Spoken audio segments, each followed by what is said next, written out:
میرے بھائیوں، 5 نمازوں کے وقت جو رسول اللہ صلی اللہ علیہ وسلم کی سنتیں ادا کی جاتی ہیں، ان کی کیا اہمیت ہے؟ کیا یہ کہنا درست ہے کہ صرف فرض ادا کرو، سنتوں کو چھوڑو؟ یہ تو سراسر اشاعت سنت، احیاء سنت، اظہار سنت اور سنت مبارکہ پر عمل پیرائی کی مخالفت ہے، اور لوگوں کو سنتوں سے دور کرنا ہے۔ پیارے آقا علیہ الصلوۃ والسلام نے ان کی باقاعدہ اہمیت بیان کی ہے، اور پھر آپ نے ادا بھی کی ہیں، اور پھر آپ نے چھوڑی بھی نہیں۔ اس حوالے سے میں آپ کے سامنے دلائل رکھوں گا، بتاؤں گا آپ کو کہ پیارے آقا علیہ الصلوۃ والسلام نے سنتوں کے بارے میں کیا فرمایا۔ سب سے پہلے امام نسائی کی روایت میں آپ کے سامنے لانا رکھوں۔ امام نسائی نے سنن میں اس کو روایت کیا ہے، اور اس کا صفحہ نمبر یہ دارالسلام کی پبلشڈ ہے، اور اس کا صفحہ نمبر 360 ہے جس پر یہ حدیث لکھی ہوئی ہے۔ حضرت عائشہ صدیقہ رضی اللہ تعالیٰ عنہ فرماتی ہیں کہ رسول اللہ صلی اللہ علیہ وآلہ وسلم نے فرمایا، من صابر الاسنتی عشرۃ رکعۃ فی الیوم واللیلہ دخل الجنہ۔ آپ فرماتی ہیں کہ جس نے ہر روز 12 رکعات ادا کی اور اس پر ہمیشگی اختیار کی، آپ فرماتی ہیں کہ وہ جنت میں جائے گا۔ یعنی رسول اللہ صلی اللہ علیہ وسلم نے فرمایا کہ 12 رکعات روزانہ ادا کرنے والا جنت میں جائے گا۔ اب یہ پوچھیں گے جی 12 رکعات کون سی ہیں؟ اسی حدیث کے آگے یہ الفاظ ہیں باقاعدہ طور پر، اور اس 12 سے مراد کوئی اور نہ لے لینا، یہی ہے جو اس حدیث کا حصہ ہے جو پیارے آقا علیہ الصلوۃ والسلام کا فرمان مبارک ہے۔ وہ کیا ہے؟ اربعن قبل الظہر، ظہر سے پہلے 4، ورکعتین بعدہا، اور اس کے بعد 2 رکعات، ورکعتین بعد المغرب، اور مغرب کے بعد 2 رکعات، ورکعتین بعد العشاء، اور عشاء کے بعد 2 رکعات، ورکعتین قبل الفجر، اور فجر سے پہلے 2 رکعات۔ اس کو امام نسائی نے بیان کیا ہے، اور اس کی تخریج کرنے والے حافظ زبیر علی زئی ہیں، اور حافظ زبیر علی زئی نے بھی اس حدیث کو حسن کہا ہے۔ اس کے علاوہ صحیح اسناد بھی موجود ہے، اور اس سند کو اگر باقاعدہ طور پر دیکھا جائے دیگر اسناد کی روشنی میں تو یہ صحت تک پہنچتی ہے۔ اس کا مطلب ہے کہ رسول اللہ صلی اللہ علیہ وآلہ وسلم نے یہ فرمایا کہ جس نے 12 رکعات ادا کی، 4 ظہر سے پہلے، 2 ظہر کے بعد، اور اس کے علاوہ مغرب کے بعد 2 رکعات، عشاء کے بعد 2 رکعات، اور فجر سے پہلے 2 رکعات، یہ پیارے آقا علیہ الصلوۃ والسلام کی سنتیں، اور حضور علیہ الصلوۃ والسلام نے ان کی اہمیت بیان کی ہے، فضیلت بیان کی ہے۔ اب آتے ہیں کہ ان کی تھوڑی سی تفصیل کی طرف آتے ہیں کہ رسول اللہ صلی اللہ علیہ وآلہ وسلم نے اور اس کے بارے میں کیا فرمایا۔ اس کے علاوہ، ان الفاظ کے علاوہ دوسرے الفاظ جو حضور علیہ الصلوۃ والسلام نے ارشاد فرمائے، اس کو حضرت ام حبیبہ رضی اللہ تعالی عنہا نے بیان کیا ہے، اور یہ حدیث صحیح ہے۔ وہ من صلی فی یوم، جس نے ایک دن میں سنتی عشرۃ رکعۃ 12 رکعات ادا کی، بن اللہ تبارک و تعالی لہو بیتن فی الجنہ، اللہ رب العزت اس کے لیے جنت میں گھر بنائیں گے۔ اس کا مطلب ہے کہ جس نے یہ 12 رکعات ادا کی، اللہ تعالیٰ اس کو اس کے بدلے میں جنت عطا فرمائیں گے۔ تو یہ کیا بات ہوئی کہ بندہ کہ چھوڑیں جی یہ سنتیں پڑھنے کی ضرورت نہیں ہے، بس آپ فرض ادا کریں۔ اس کے علاوہ میں آپ کو بتاتا ہوں کہ رسول اللہ صلی اللہ علیہ وسلم کا طریقہ مبارکہ کیا رہا ہے، اور اس کے لیے میں آپ کو بخاری شریف کی حدیث آپ کے سامنے پیش کرتا ہوں کہ امام بخاری نے اس کو روایت کیا ہے۔ حضرت عائشہ صدیقہ رضی اللہ تعالیٰ عنہ سے مروی ہے۔ حضرت عائشہ صدیقہ رضی اللہ تعالیٰ عنہ فرماتی ہیں، لم یکن النبی صلی اللہ علیہ وسلم علی شیء من النوافل اشد منہ تعاہدا علی رکعتی الفجر۔ حضرت عائشہ صدیقہ رضی اللہ تعالیٰ عنہ فرماتی ہیں، رسول اللہ صلی اللہ علیہ وسلم نے سب سے زیادہ نوافل میں جس پر مواظبت فرمائی ہے، اور جس کو پیارے آقا علیہ الصلوۃ والسلام نے ہمیشہ ادا کیا ہے، وہ فجر کی 2 رکعتیں ہیں۔ اور یہ نوافل کا لفظ بولنے سے معلوم ہوتا ہے کہ یہ جو فجر کی 2 رکعتیں، اس سے مراد 2 سنتیں ہیں، فرائض نہیں ہیں۔ کوئی یہ نہ کہے کہ اس سے مراد فرائض ہیں۔ اور اس کے علاوہ حضرت امام بخاری نے دوسری روایت، یہ جو میں نے آپ کو بیان کی ہے حضرت عائشہ صدیقہ رضی اللہ، یہ بخاری شریف کا پے نمبر 186 ہے، امام بخاری نے اس کو روایت کیا ہے۔ آپ دیکھ لیں، پہ مکتبہ دارالسلام کی یہ کتاب ہے جس میں فرمایا کہ سب سے زیادہ مواظبت حضور علیہ الصلوۃ والسلام نے اس پر فرمائی ہے، یہ حضرت عائشہ صدیقہ رضی اللہ۔ اور دوسری روایت حضرت عائشہ صدیقہ رضی اللہ تعالیٰ عنہا سے مروی ہے نماز ظہر کے بارے میں۔ یہ تو تھا نماز فجر کی جو 2 سنتیں ہیں اس کے بارے میں تھا کہ رسول اللہ صلی اللہ علیہ وسلم نے اس پر ہمیشگی فرمائی اور سب سے زیادہ اس کو ترجیح دی۔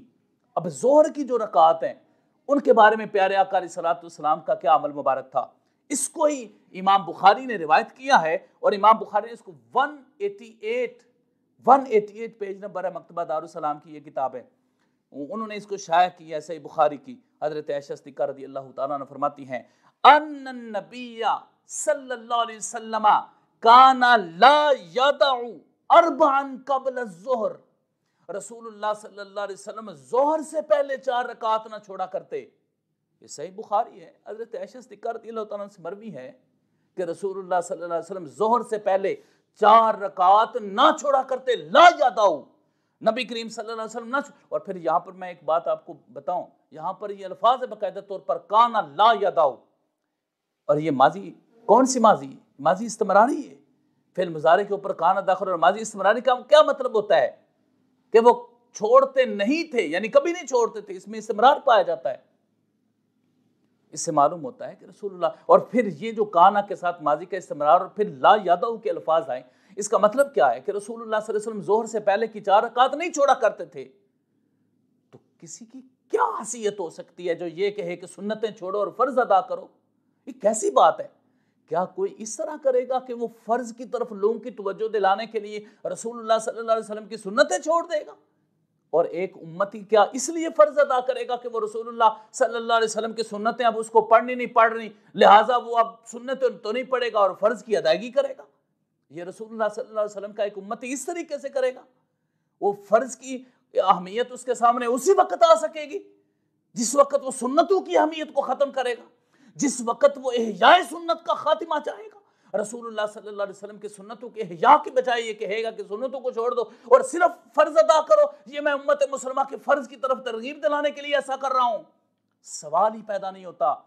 جو رسول اللہ صلی اللہ علیہ وسلم کا امتی ہے وہ کسی اور کی طرف نہیں دیکھتا، وہ پیارے آقا علیہ السلام کی احادیث کی طرف دیکھتا ہے، وہ یہ دیکھتا ہے کہ پیارے آقا علیہ السلام کا عمل کیا ہے، وہ یہ دیکھتا ہے کہ پیارے آقا علیہ السلام نے فجر کی سنتوں پر کتنی تاکید فرمائی ہے، وہ یہ دیکھتا ہے کہ حضور علیہ السلام نے ظہر کی پہلی 4 سنتوں پر کتنی تاکید فرمائی ہے۔ یہ بخاری شریف کی روایت ہے، پڑھ لیجئے گا بخاری، میں آپ کو یہ عرض کر رہا ہوں بخاری پڑھیں تاکہ یہ پتہ چلے کہ رسول اللہ صلی اللہ علیہ وسلم کتنی محاسبت فرمایا کرتے تھے اس پر۔ یہ حدیثیں ان پر غور کرنا چاہیے، رسول اللہ صلی اللہ علیہ وسلم کی سنت کے اتباع کے لیے کاوشیں ہونی چاہیے، نہ کہ سنت کو دور کرنے کے لیے انسان کی کاوشیں ہونی چاہیے۔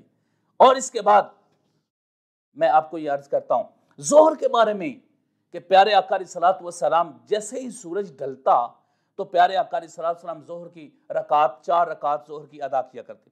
حضرت ابو ایوب انصاری رضی اللہ تعالیٰ عنہ نے پیارے آقا علیہ الصلوۃ والسلام سے یہ سوال کیا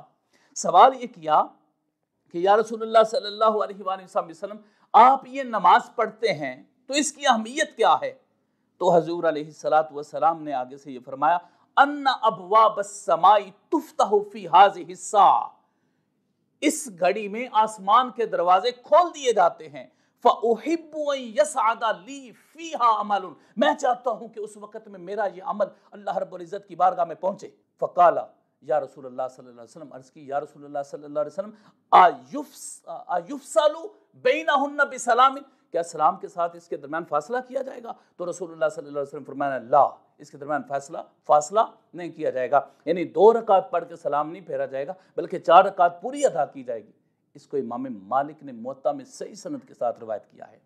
اس کا مطلب یہ ہے کہ رسول اللہ صلی اللہ علیہ وآلہ وسلم نے اس کی اہمیت بھی بیان کی، خود ادا بھی کی ہے اور کبھی چھوڑی بھی نہیں، اور اس کی اہمیت بھی بیان کی ہے۔